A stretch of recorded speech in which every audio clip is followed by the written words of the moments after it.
Hello, everybody. This is Megan. And this is Alana. And welcome to Tea Time Crimes. How about Mary Kate? I was just about to say, and our guest for today, Mary Kate. But way to be unhinged. Poor Megan.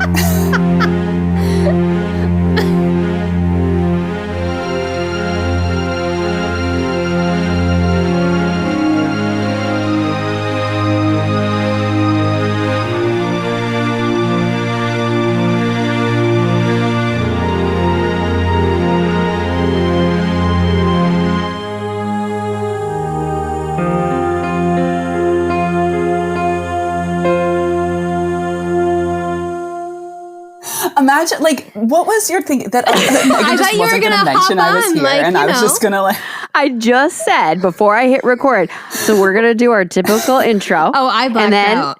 I'm going to introduce that Mary Kate is joining us, and instead I was assaulted in my headphones.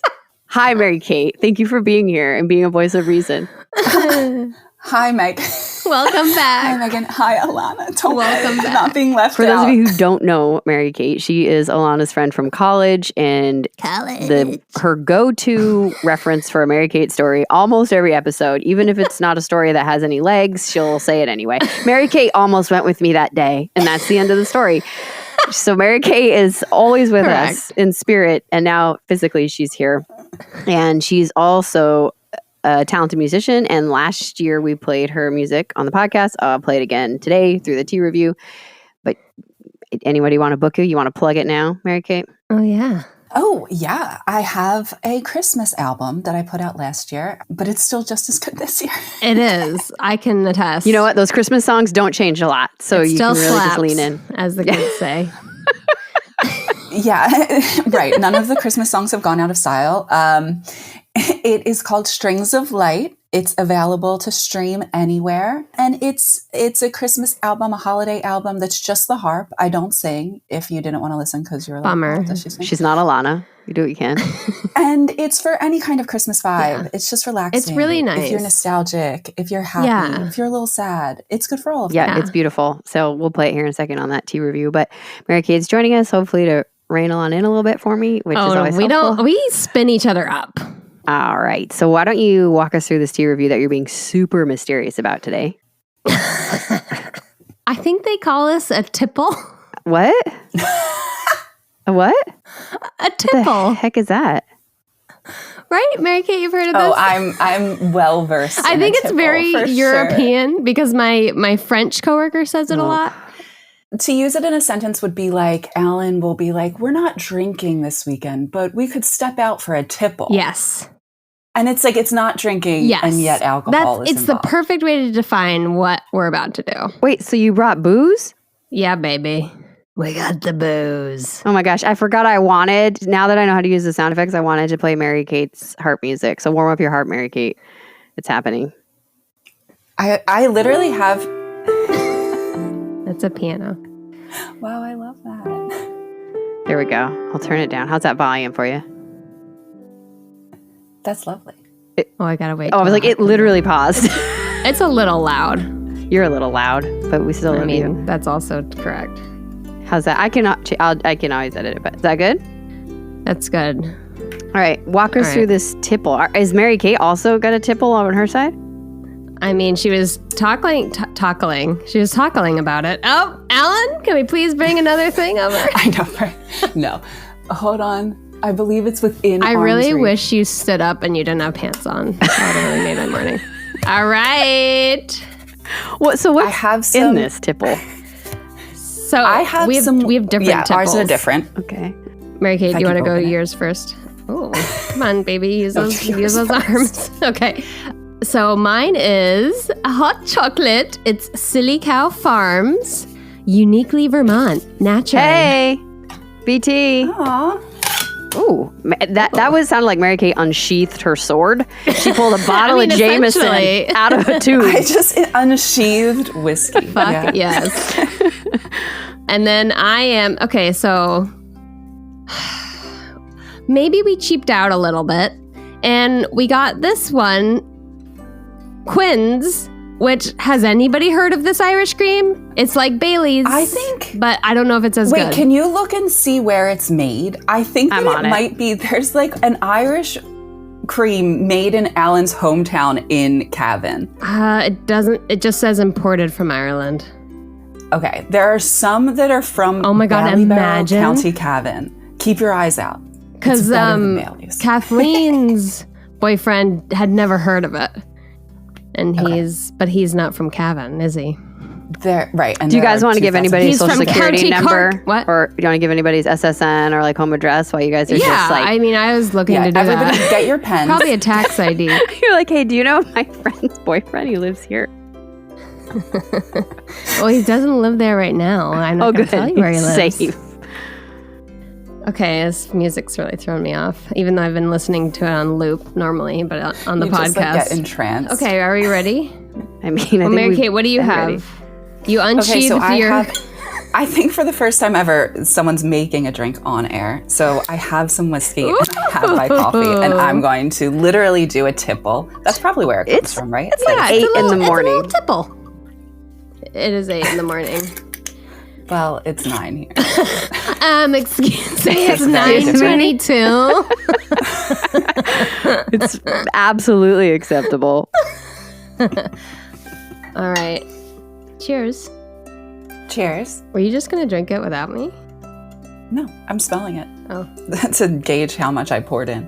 It smells like Bailey's. I guess I should say Irish cream because we're not drinking Bailey's. Wow, mine's delicious. Ooh. Ooh, this is nice. Give us some notes, Alana. I can't tell because we have two entities, one hot chocolate, one Irish cream. It's not as creamy as I would expect, but also I used, oh my God, mostly hot water instead of milk. Oh. So, it's not going to be that full-bodied hot chocolate because, it's 9 in the morning. Well, it's not even 9 for me. So what does that have to do? Milk is the okay thing here to have at 8 in the morning. It's the Irish cream that's the questionable. I didn't want to load up on milk. Yeah. Come on. Calm down, please. I don't want to load up on milk. You know what I was thinking? Why is Vermont known for such good dairy and cheese? It doesn't make sense. What are you talking about? They have amazing cows on those green hills. Where have you been? They're just eating in the green mountains. That's more the Midwest cow thing. No, that's where they get murdered and make hamburgers. Oh, you're right. That's where the in meat Vermont is. They live peacefully and get hugs and just get their teats pulled. You know there we what? go. We made it. Cabot cheese is so reasonable in the grocery store, and it's good. It's very good. I don't know what's happening, but we're doing commercials. I don't know why. I don't know why you are. And welcome to this section of Tea Time Crimes: cheese rants. Yes. Why is Vermont known for cows? We need answers. Exposed. All right, this is delicious, and I'm very happy I did it. I guess we're gonna have to go with a boozy thumbs up. I mean, it's just kind of an easy one there. Yeah. All right. So yours is in hot chocolate, Alana, and Mary Kate, yes. Yours is in coffee? Because she's an adult. Right. Correct. Right. I put some whiskey in coffee. That's the recipe. And I highly recommend it. It's better than regular coffee, if you can believe it. Man, I feel left out. Nobody told me. I've just got regular old tea. Would you have boozed it up? I mean, it's probably best I didn't. I almost never drink. Yeah. So, I mean, just a little bit in my tea, and we don't know what would happen. Oh. I would like to see that as a fan and listener. Like, if Megan drank and that did happen and you all like kind of reversed roles for a whole episode. Ooh. Like Alana was kind of like keeping Megan on track. Yeah. I love that. I would like that. That would be enjoyable. If you want to do the research one day, I'm happy. I said I'd do a New Orleans case. I'll just booze it up in the corner and maybe for Mardi Gras, I can be the one. Yeah, baby. Boozing it up. Fine. All right. So a boozy thumbs up. All right. Boozy are we ready? Thumbs up. Are we ready to get into the case? Okay, yes. Just so you guys know, you can't shake heads on audio podcast. Yes. I had 2 very enthusiastic nods that did not. The thing we all signed captured. up for, hesitant. Okay. I've never seen 2 people less excited, and I panicked. Yeah, you did. I was like, well, if she doesn't say it, how am I going to say it? Never mind. The episode's over. Thanks so much for listening. Goodbye. We're the same person. Given the tipples of it all, I don't think I'm going to be reining it. Yeah. Because I have nothing. I have not eaten anything. Like, I'm just having coffee with whiskey in it, which is such like an interesting move on my part. I wondered when you were going to bring booze to the episode. I've been waiting for it for a while. I'm surprised it took this long. No time like the holidays. Okay. All right. I picked out a case. I had to be very careful because we have a guest. So I didn't want to upset her. It's Alana squared right now when it comes to true crime. It is. But I have a true crime case I think is interesting that you both will be okay with. Are you ready? Ready. Okay. You have to say yes. Okay. Mary Kate's still nodding. She's like, just like when you're sitting in the exit row, I need a verbal confirmation. I know. And I always try to joke with those people and they're like, we hate this and we hate you. I'm always like, I don't know. Can I handle it? They're like, stop. I didn't know that. And I was stuck in that the first time and I just kept nodding. And I said, no. I started looking around. What is wrong with this woman? Is my head not moving in the right direction? I've watched it so many times. But why don't they just tell you? I need a verbal confirmation. They did not. They usually do. Maybe no. Yeah. All right. In the fall of 1946, 19 years. What war is it? I'm joking. What'd you say? I don't know when the wars are. I said, what war was it? What war just is closing up? Are we right? Yeah. That's all Alana cares about. I just imagine you sitting at home reading World War books and just, that's how that is my brother and my dad. Like, they would always read those books. Dads do love knowing about wars. Yeah, they do. All right, let's try again. I'm going to be a great dad. One day. I look forward to it. In the fall of 1946, 19-year-old Pearl Lusk had finished high school in Quakertown, PA. I'm from Pennsylvania. That's so exciting. And then she moved to New York. Okay. Oh my God, it's you. It's me. I hope she's not a murderer. Let's hold back on the comparisons. We have geographical comparisons, but let's just see where this story leads us. Geographically, I can relate. She's saying Wooder, like she's got that accent. I can imagine her journey thus far. Yes. We're here. Yes. Now, a single article in the Plain Speaker, which is apparently a local Pennsylvania paper at the time, said Pearl dropped out of high school in 10th grade and had been a ward of the state for some time. So there might be more of a story there, but whatever it was, from her childhood, she grew into a very friendly and outgoing young woman. So she was renting a single room in Manhattan, $5 a week. Whoa. Yeah. Pearl worked at a local department store as a sales clerk, and she loved to read mystery novels in her downtime. She had decorated her room with pink curtains and a lavender bedspread. Are you still vibing, Mary Kate? Yeah, totally. Do you have a pink curtain? I mean, it said she was outgoing and I'm not. That's the only thing we don't relate on thus far. Yeah. She was also kind of experimenting with new fashion. She got a new hairdo. She starts wearing makeup for the first time. Girl's living her life, okay? I love this. I'm just thinking of your modeling photo shoot in high school. I was a model. I was a model at age 15 for Beauty Works salon in Philadelphia, Pennsylvania. Beauty Works is with an X, not obviously not a KS. Why is Lana laughing though? Are these pictures available for me to look at? They're available. They are. I mean, they're wild. I am 15 is maybe the main thing. I had just gotten a perm, and I know you're thinking, you got a perm? No. And that's appropriate. I'm thinking, I know why Lana's laughing now. Yeah, I got a perm. I had like long fake red nails, and I was doing like very moody looks. Yeah. Obviously. Yeah, it was. Oh, man. Yeah, I will send them along. There's nowhere else to feel when you've just had a perm except moody, I think. That all tracks. Perms remind me of Legally Blonde because me too. I was just thinking that. The center thing where it all falls apart. Really breaks the case open. It does. It's just like, it feels like something from the 80s, and I did it in the 2000s. Yeah, you did. And I had I don't know why. I just don't know why. I mean, I'm willing to bet if this was an actual modeling gig that they didn't say, just come however you want. I'm sure they told you how to. So it was post-perm. Free will, I got the perm. And then they were like, it looks so good. We did such a good job here at Beauty Works Salon that we would like you to be our model. And it was like in a giant frame on their wall. And is Beauty Works Is it still available there today? no chance. I mean, maybe Beauty Works, Northeast Philadelphia. If it is, Philadelphia. I'm yeah. I hate that I know that song now. Mary-Kate is the original composer, which Alana took credit for. If anybody would like to just write that fact in their brain right now. Yeah. Alana also, I was listening and she was like, yeah, me and Mary-Kate went on that whitewater rafting trip. And I was like, no, what she are did you not talking come. about? I'm telling you, you're at every life event. You're there, Mary-Kate, whether it's true or not. And we hear about it. Wow, Beauty Works Salon and Day Spa. They closed. Oh, real bummer. I thought they had. Rest in peace. I thought they had some long Rest in lasting perm.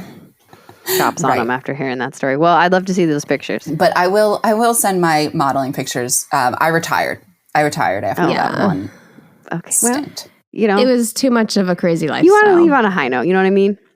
I was like, I put it all. I left it all in the court. Yeah. I have nothing else to give.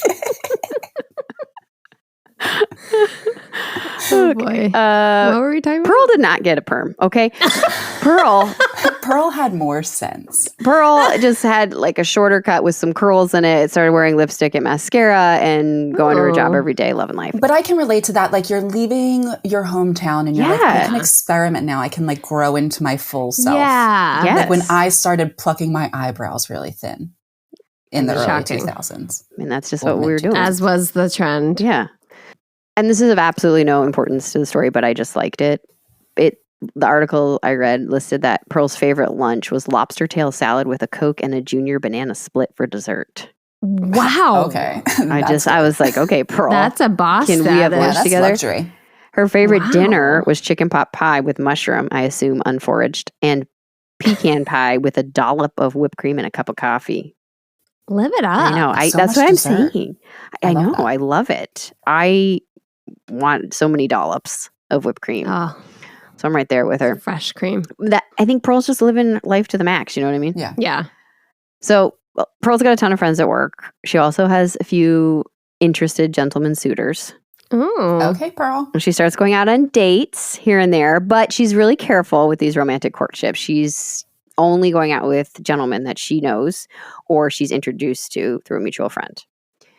On Thanksgiving Day, Pearl hops on the subway. She's going to Brooklyn. Her mother and her stepfather also live in the city, so she's going to join them for the holidays. During the ride, Pearl meets a very attractive man named Allen La Rue. No. Pausing because I feel like that name's going to cause emotions. Yeah. My fiance is named Alan. We didn't meet on the Not subway. LaRue. Not the same last name, though. No, not the LaRue is a very New Orleans name. Pearl and Mary-Kate are just the same We're the person same. right now. We are Yeah. the same person. So LaRue, according to the New Yorker, Mr. LaRue was as handsome as a movie star. Oh. Yeah. Alan. Yeah. Why is he taking the subway? Well, I didn't say he was as rich as I'm one. I as just said he handsome was as a movie star. I'm on the subway. just as handsome as one. He asked Pearl to join him for a drink, but Pearl declined.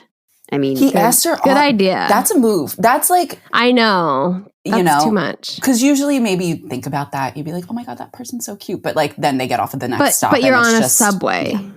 anyway, but also remember, Pearl's going to Thanksgiving dinner, so there's probably pecan pie in her future. It's her favorite. Oh, yes. If I had to choose a man or a dessert, I would always choose a dessert. Yep. I think Brad Never would also disappoints. do that. She's not really dating any, guys she doesn't know anyway. So she says, no, thank you, even though you're super nice looking.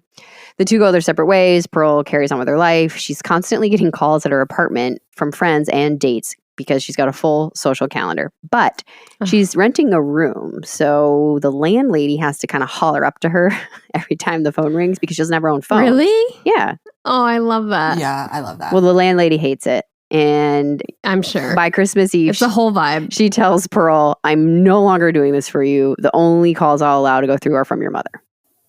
Yikes. That Sounds same like day, she's jealous.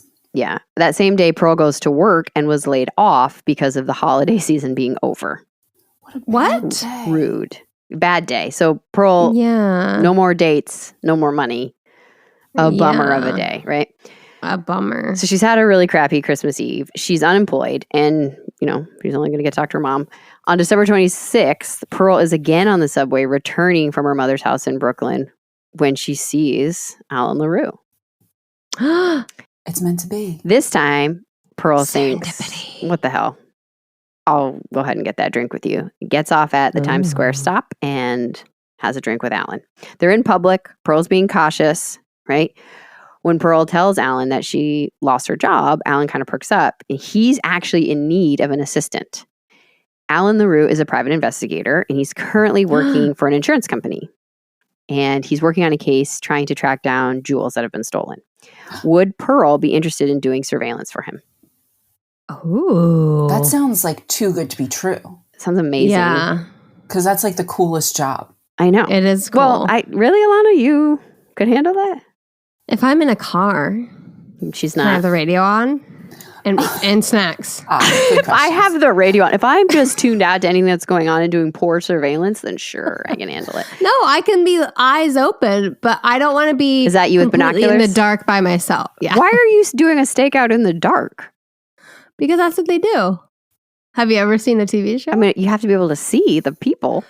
Yeah, but they're in the lights. Like they'll have the lights on in their house. Okay. And I'm sitting in a dark car with my binoculars. All right, let me just run down the assignment for you. Allen already has a possible suspect, a woman by the name of Olga, who works for the Croydon Hat Company. He is sure that she's a thief, but there are two problems.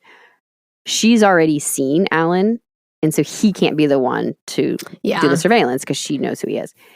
Second, he can't go to the police. The insurance company won't allow him to go to the police until he has evidence that Olga is actually the thief. Sense. Right now, it's just a tip. So obviously, this is a yes for Pearl. She's super excited. She loves a good mystery. She's out of work. This could turn into something full-time or just, be something to hold her over.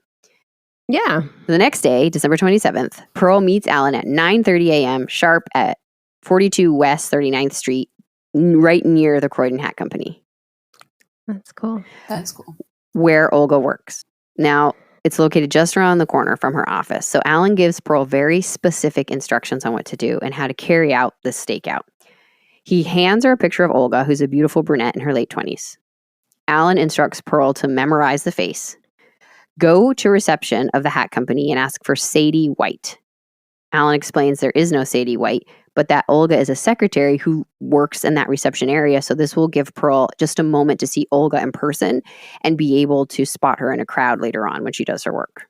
Okay. Pearl's super into this assignment. Think of how exciting this would be for a 19-year-old Pearl who just got fired. Who loves mystery books. I know. I am this is the so coolest excited. job. Yeah. Yeah. I'm so scared. I'm about to poop my pants, but I love it, is how I'm feeling right now. And there's jewel thieves involved. I know. Thieves.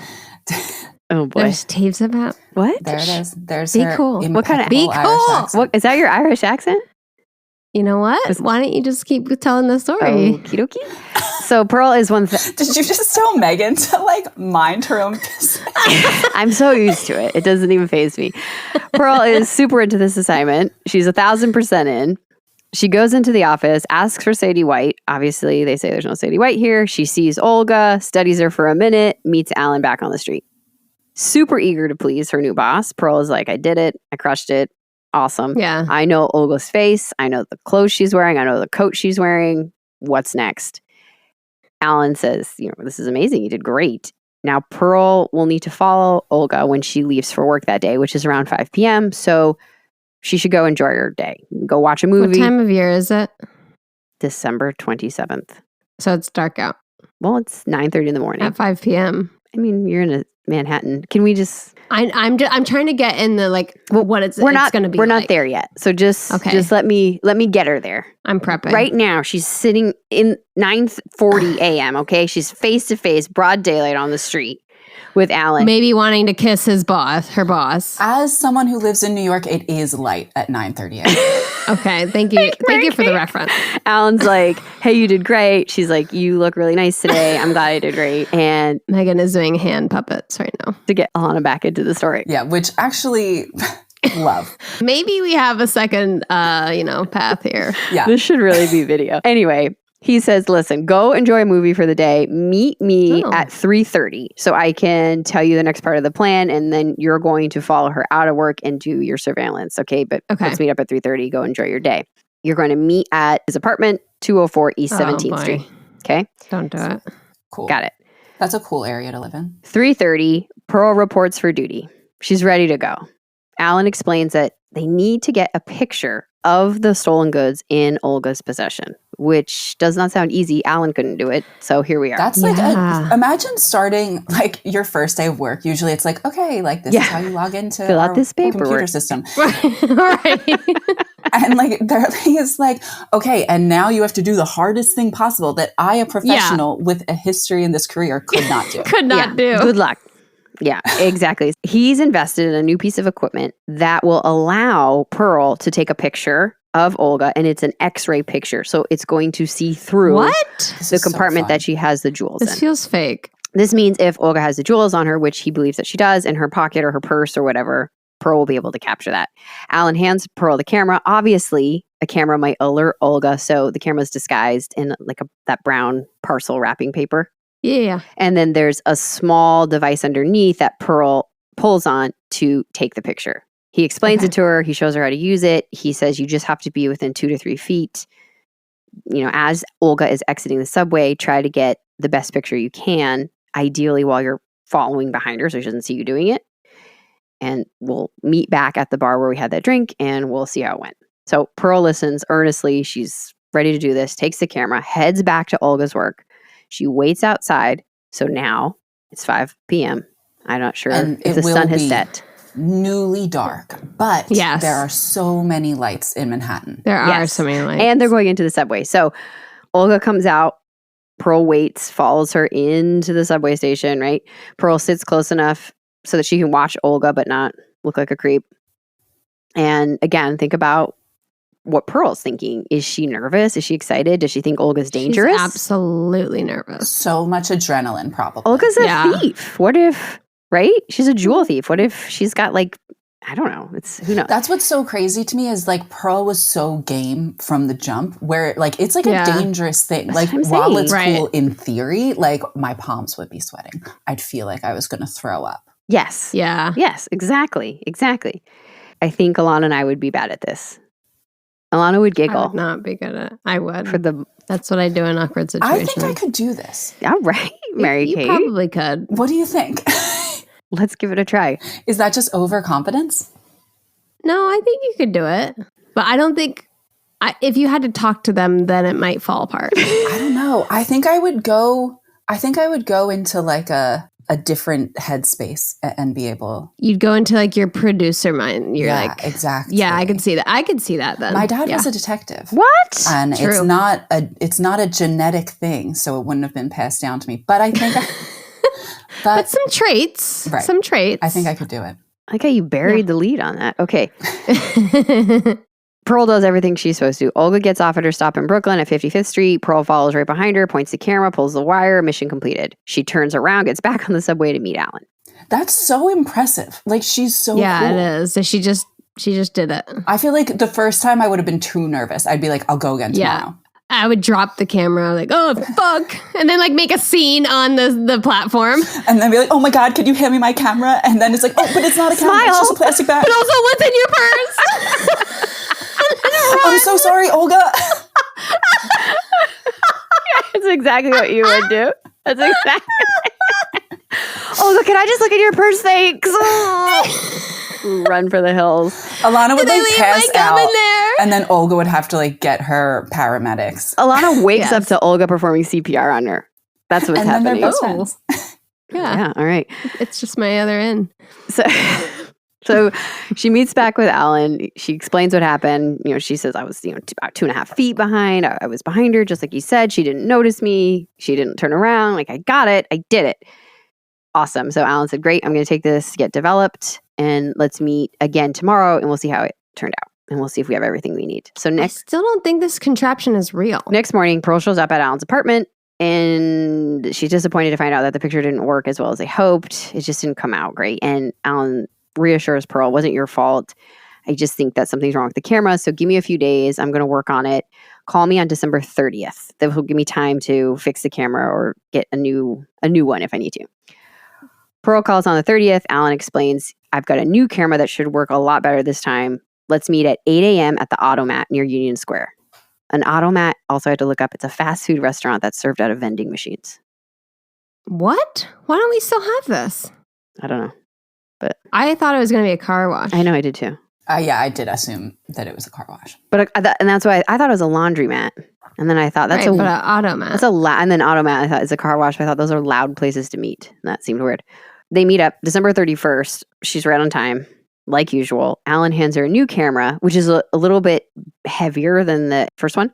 It's also disguised, but this one's in Merry Christmas and Happy New Year wrapping paper rather than the brown parcel paper. Festive. Yeah.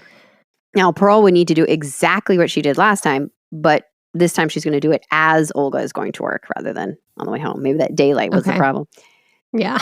Allen instructs Pearl to go to Brooklyn, catch the subway from there where Olga gets on, and then get off at Times Square, snap the picture, make sure to aim at her waist because Allen's intel says that the stolen jewels are often pinned along the inside of her lining. I don't know if her coat or her dress. This is getting a little pervy.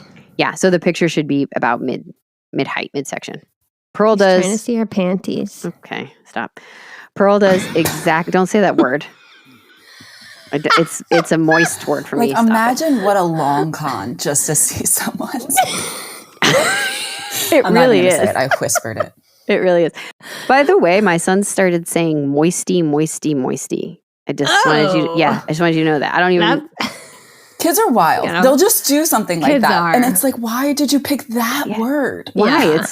It's so many words we could have... Anyway, Pearl does exactly as she's supposed to. She sits near Olga on the subway, follows her at Times Square station, trails behind Olga about 2 feet, right? And she snaps the picture. This time, Olga lets out a blood-curdling scream and drops to the ground. Blood sprays on Pearl and covers the subway platform. It's a secret weapon. People rush to Olga and scream at Pearl, what just happened? And Pearl replies, I just took a woman's picture and somebody shot her. No, it was a gun in a little box because cameras don't do that. A policeman is assessing Olga's injuries. It appears she was shot in the thigh. He applies a tourniquet to stop and try and stop the bleeding while they wait for the medics. At the same time, Was Allen a con artist? Yes. Another policeman rips open the box in Pearl's hands and finds a sawed-off shotgun wedged between 2 wooden cheese boxes. A shotgun? And a baked bean can made to look like a lens. As Pearl realizes what is happening, she says to Olga, I'm awfully sorry I shot you, and explains that she thought she was just taking her picture. Oh my gosh. What a ding-dong. My jaws dropped. I know. Olga starts going into shock and says, well, he got me this time. Now if he wants me, he can take me. I'm crippled. They're gang rivals. What? That's what you thought?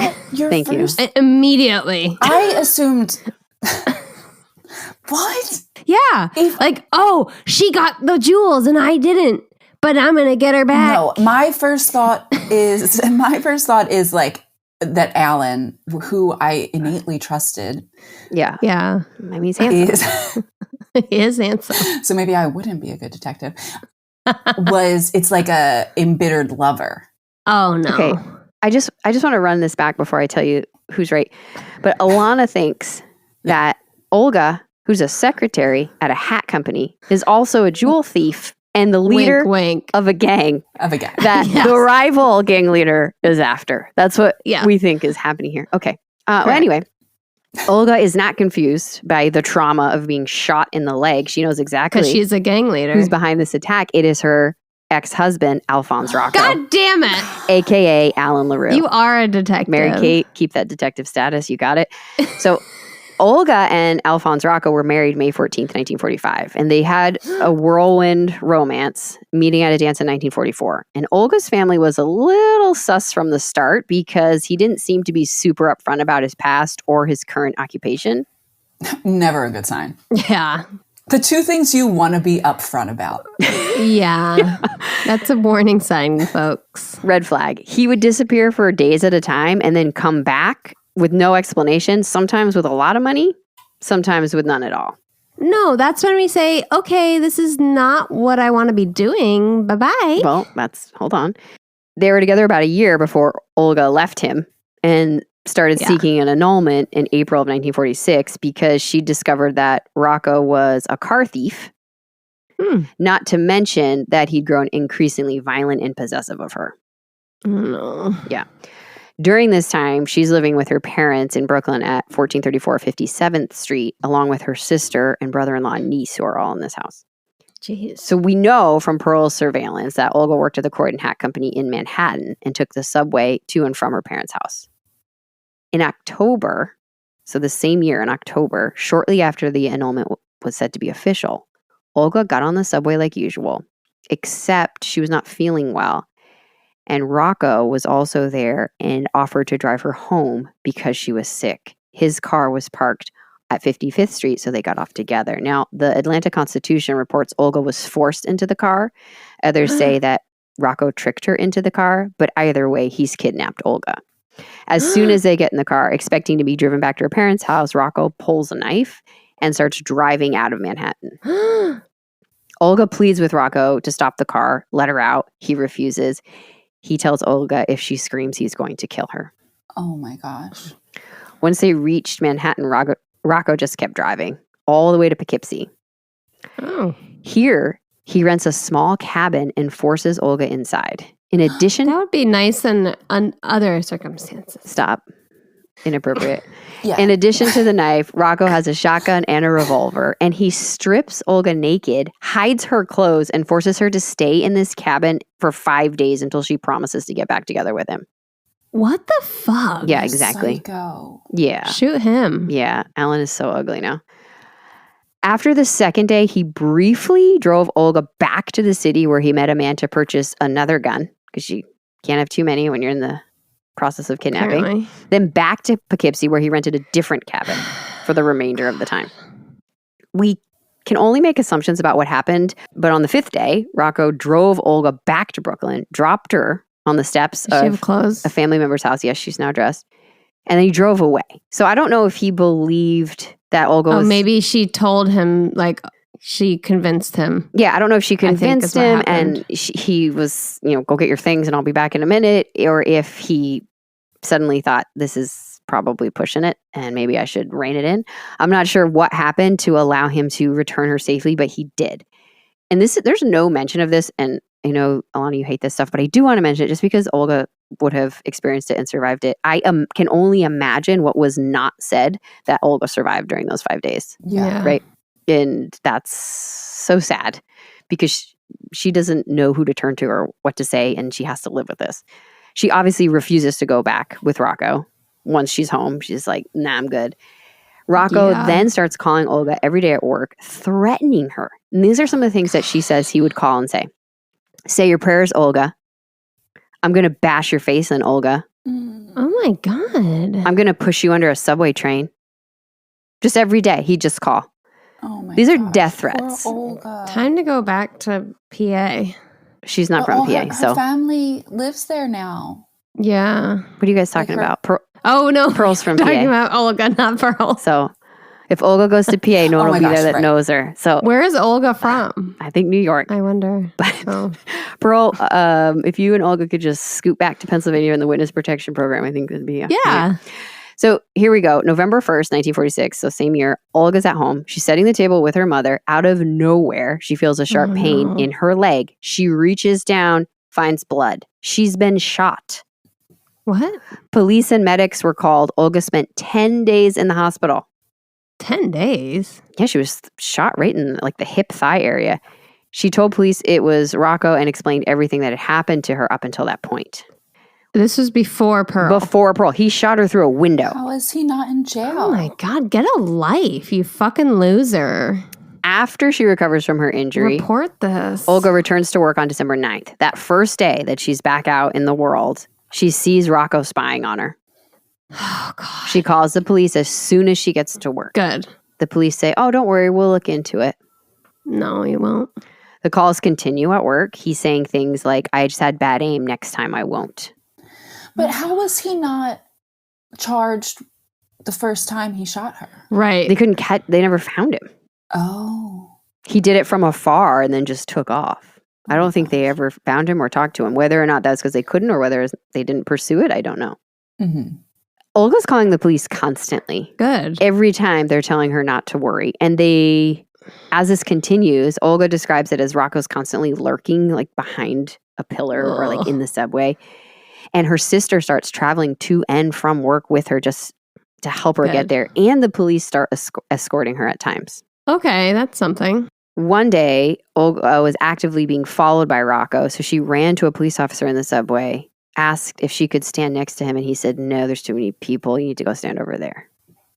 Why wouldn't you just stand next to them? All right, like you're standing there. Olga was fouled so systemically, it sounds like. Yeah. People can go around you. You know what I mean? I don't know if that cop understands how movement works. Right. But he says, I'll keep an eye on you. So Olga is getting some police involvement, but it doesn't sound like it's great. No, they could have solved this. Yeah. Right. It feels like she's just being placated. Like, yeah, we hear you. But like she's not actually being. Like, no, you don't know what I've gone through. Yeah. Like, you don't know how dangerous. Also, just the severity of what she's going through. And it's like acting like she's just being paranoid. And she's like actively gaslighting. Being like abused. Yeah, exactly. And we've talked about this in some other episodes of the effects that stalking has on somebody. Oh my gosh, yeah. Right. Where they can't sleep. It affects their work. So often they take a financial hit. They're nervous. They're anxious. They have physical symptoms. Olga is definitely feeling that. Right. I'm imagining her like having to go to work and like answer phones for mundane tasks and just like still complete them while completely on like alert and fight or flight and things like that. That's so awful and so traumatizing. And that then she wasn't helped, even though she was doing all the right things. Like she's going to the police. What else can you do? I wish she was a gang leader. I know.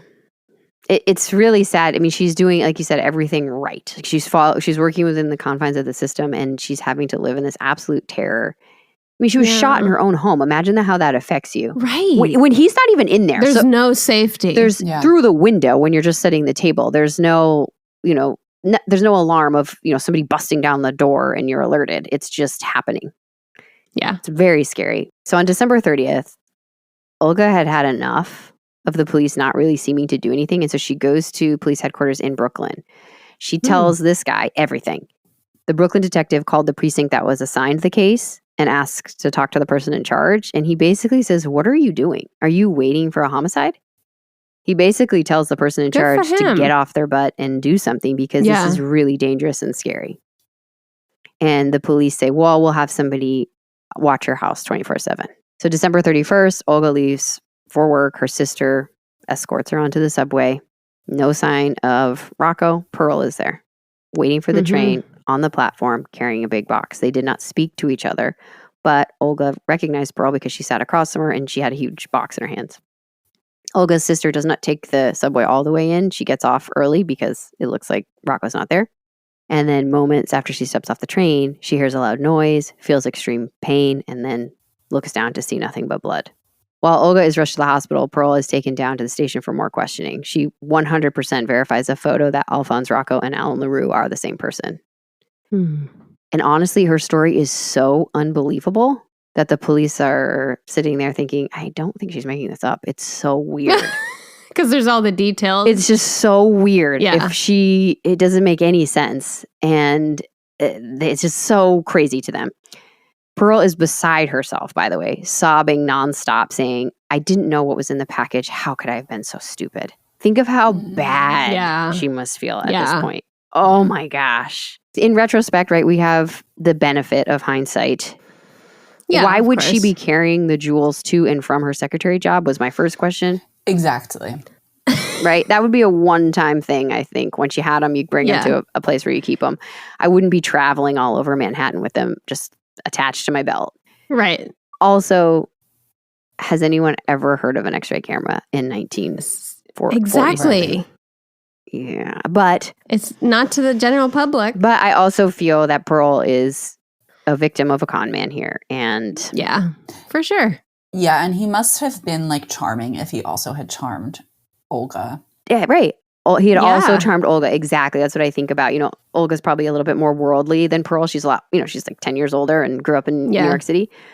Yeah. Poor Pearl.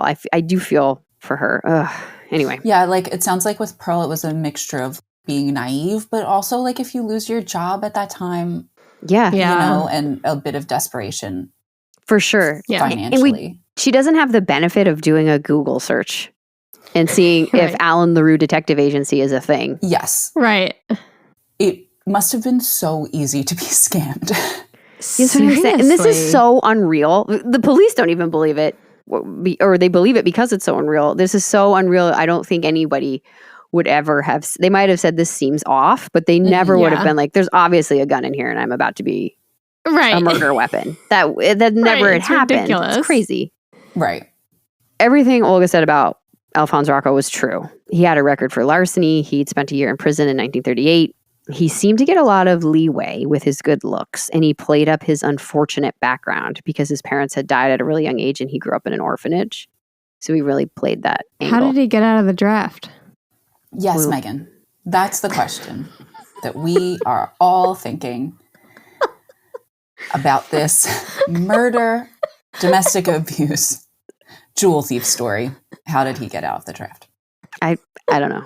I don't know that he did. Maybe he had flat feet. I don't know. But again, thank you, Mary Kate. It's nice to have you here. The obvious concern is not his World War II record, but where Rocco is located currently. And that's where they're looking for him. So they started his apartment, which Pearl provided them with the address. And the two cabins. The cabin was rented for 2 days, like a year ago or months ago. Oh. Not a year ago, months ago. Pearl has the most up-to-date address. They go there. He's emptied it out. He's gone. Mm-hmm. Police take out an ad in the newspaper with Rocco's picture asking the public to help locate this man.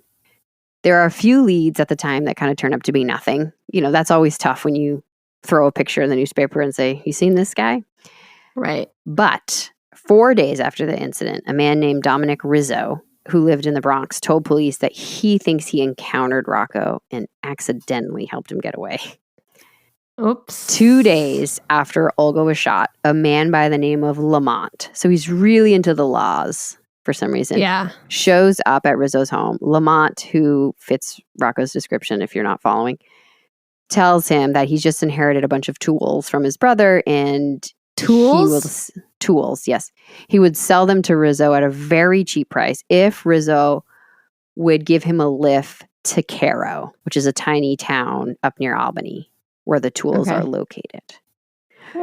Rizzo is like, this sounds like a great deal. He owned a 1934 Buick. This guy must have been so good, charming. Right? He's charming everybody. Yeah, that's what I'm saying. He must. It's not just that's insane. Being a young woman. This is completely different situation, and he still conned them. This is a grown-ass man who uses tools. Right. Okay? Right. You're a worldly gentleman if you know how, if you're wanting to buy tools, okay? 100%. In my opinion. 100%. Right? You already know more than I do. He takes his 1934 Buick. He drives Lamont to Cairo along with his nephew for company. When they arrive, Rizzo and the nephew grab a bite to eat at the local diner while Lamont they never see him takes again. the Buick to go get the tools. And bye. Guess who never comes back? How do they get back down to the Bronx? I don't know. He's a man of the world. He figured it out. Good luck. That would be so disappointing, though. Yeah. I know. When it dawns on you that you're like, shit. That there are no tools. Son of a. Right. My wife is gonna kill me. I'm in so much trouble. I've lost the car. Yeah. Dang it. So while Rocco is planning his escape, Olga is fighting for her life in the hospital. An artery had been severed and her femur had been shattered. No. Oh my gosh. Whoa. Her leg had to be amputated. Oh no. And each night she is absolutely terrified that Rocco will come back and kill her. Meanwhile, Rocco takes Rizzo's car to an old acquaintance of his named Frank. He explains to Frank that Olga has tried to frame him for murder. He's telling Frank this, casually pointing a gun at him, just FYI. So Frank doesn't have a ton of choices in hearing this story. And once Rizzo realizes what happened, the man who lost his car, he contacts the police and they start scouring that area. They actually go to Frank's house more than once, but each time Rocco has him at gunpoint.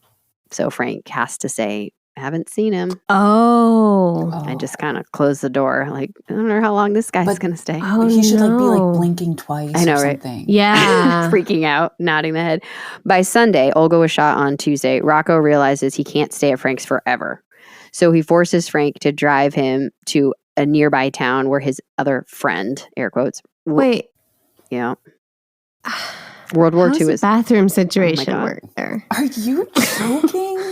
I mean, like, are they together all the time? Because he could sneak out for a phone call. They probably are. I think if someone is a murderous, crazy person, they You don't would mind. stand in a room where someone pooped I do think that they wouldn't mind that. If they're willing to kill someone. and maybe snuggle. All you have to do is stand outside of the door. Why are you in it? Oh, yeah, that's true. Yeah. Okay. Just thinking that through. He just has to stand outside the door with a gun and say, "Are you done?" And that's all that has to happen. But at the very worst, he just has to see someone poop.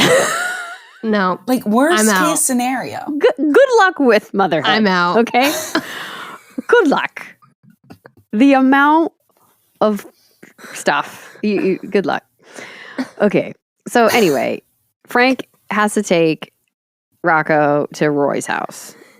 Now, it's unclear what happened to Frank after this, but Rocco holds Ray and his wife at gunpoint now, telling them the same God. story about Olga, how she's framing him. And nothing says someone is framing me for murder. I'm not actually murderous, like pointing your gun. More than holding you at many gunpoint. people. Right. Exactly. And seemingly being into watching you go to the bathroom. So then Rocco randomly steals a sleeping bag and just runs into the woods. He's like, yeah, bye. Nobody's sad that you're gone. Goodbye. Yeah. So a search party of 50 men Wow. start looking for him. The night of January 6th, police spot the black Buick. So maybe he got his car back. And then when they look further up, they see this kind of dark figure under a tree. It turns out to be Rocco zipped up in the sleeping bag to stay warm because there's quite a bit of snow. Right. It's winter. Yeah. Police surround Rocco, shine a spotlight on him. Rocco starts shooting. Oh. Police fire back, killing him in his sleeping bag. In his pocket, he has a picture of Olga. God, fucking creep, man. When Olga is given the news, she says, "At last I'll be able to get a good night's sleep." Genuinely. Yeah. Bye, Rocco. God. Now, Pearl was released, no charges filed. The Daily News reported that Olga was initially outraged and quoted as saying, "She may have been just a dupe of my husband, as she says. But if this is true, she still should be put away for her stupidity." That's not fair. Like, she needs to learn a lesson. But I mean, think you're Olga. You've just lost a leg. Yeah. I think maybe you have some anger, understand. and that's okay. Yeah, you're pretty pissed. Olga was in the hospital for 8 weeks. Finally returning home February 25th, 1947. Reporters interviewed her as she's leaving the hospital. FYI, you'll have to post these pics. She looks like a movie star leaving the hospital. Really? Yeah, Wow. It's ridiculous how she looks like that. And she tells them Traveling to work is me tough. not to call her Mrs. Rocco. Yeah, fuck that. She is simply Olga Trapani now. Love it. And she says, "I don't think of him anymore. I try to forget what happened." Now, Olga attempted to sue the city of New York for negligence because she had filed so many reports and they Right. had not protected her. 100%. They did awful. Olga asked for damages totaling $200,000 because it was tough for her. She actually said, "I got so many letters of encouragement in the hospital, but not one of those was a job offer." She doesn't really have a way to Interesting. support herself, and she's the rest of her life, this is going to affect her. Right, and there's not like ADA compliance is not super high back then. She asked for $200,000, but the New York County Supreme Court ultimately ruled against Olga, saying that because it was Pearl who shot her and not Rocco, the police would have had no idea and been able to stop that attack. That's not true because they could have stopped him before he got to Right, Pearl I and know. like ruined her life Yeah. too, ultimately in a different way. I know, that's what I think too. Exactly. Yeah, that's shit. Pearl wouldn't have done this on her own. I 1,000,000,000% believe that. Not. Pearl was mortified. It's crazy. Pearl's like, I just wanted to take a picture. I am so confused about what's happening. If you had taken Allen into custody for the attempted murder, the stalking, and what I assume is domestic abuse and probably rape, then he would have been locked up and Pearl would have gone about her day and never encountered this man. Exactly. And she'd still have a leg. There were so many times that they could have intervened. Yeah. So many times. They're just being lazy. Like, I wonder what the Brooklyn police guy has to say about it. Yeah. Because he was pissed, too. So reports on Olga are slim after the case was lost. The New Yorker reports she made a meager living, making and selling costume jewelry after that. And Pearl was married and raised a family. But it does state that Pearl and Olga eventually became friends and kept in touch after that terrible day. Oh, okay. That's nice. So Olga did ultimately bonding. forgive her. You can understand Olga's initial reaction. She wants somebody to be accountable for what happened to her. Well, he did get shot. And I feel like she was so remorseful that then it does start to feel like she is being held accountable because she's being held accountable by herself. Yeah. Right. She lived with that guilt for a long time. And I think she's a perfect example. She's one of the only examples I can think of where something bad happened and she had zero attempts to try and cover it up. She told them 100%, That's a good point. Absolutely everything. Where a lot of people... Instead of trying to like just go into it or cover it or something like that. Yeah, she 100% was like, here it all is. I am so sorry. She's like, I'm so sorry I shot you. And she said that out loud.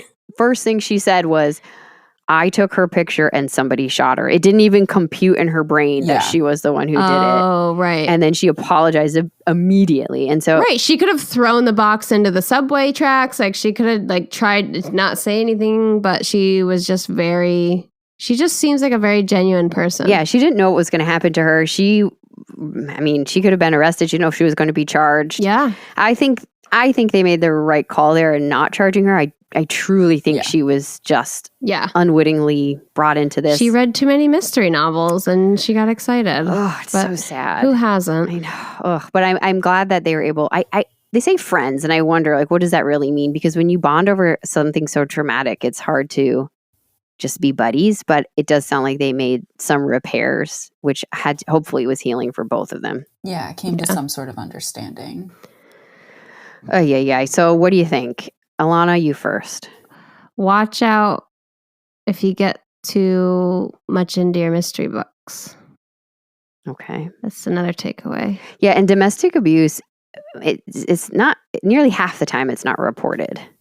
And this one infuriates me because Olga was reporting it non-stop. It was so preventable. Right. That's a cool part of not cool. It's cool and awful. Like, cool that she was reporting it because you're right. It's just so often But it's brave that she was. Totally. Right. Like, it can be dangerous to report it. It can be shameful to report it. Like, there's so many emotions going on with it. Yeah. So that was cool. And then it's just so disappointing that they just let her down so hard. Yeah. It's so frustrating that like her extremely real and extremely atrocious things that were happening to her were just discounted or kind of not treated with the level that they should have been. And it literally ultimately wounded her and affected her whole life. Yeah. It's also just crazy. This guy, he must have just been so charming. Yeah, he must have been very good at it. Yeah. Everybody, like we said, he just went to a random stranger and said, hey, can you just give me a ride? Yeah, exactly. And then stole his car. Right. All the way to Albany. Like, that's not like just around the corner. No. Well, thank you so much for joining us, Mary Kate. I love having you on. Oh my gosh. Thank you so much for having me. This was a blast. We've prepared a special Christmas episode that will air next week during Christmas. We won't have a Christmas episode, obviously, because we'll be busy, but we'll prepare something to release that week that is just scabbing. If you like that, cool. There's going to be several minutes of it. If you don't, then we'll catch you in the new year. How dare you? First of all, how dare you? Alana's taking it well. Well, Alana, who should listen? Police people, get it right. Readers, 19-year-olds, Pennsylvania to New Yorkers. Remember when you guys thought Olga should just go home to Pennsylvania that she never lived in? Yeah, we got it. That was a We did. But she also could have. If she went to Pennsylvania, I think that would She could have. Yeah. The Quakers would have taken her in, don't you think? Yeah. They're nice people.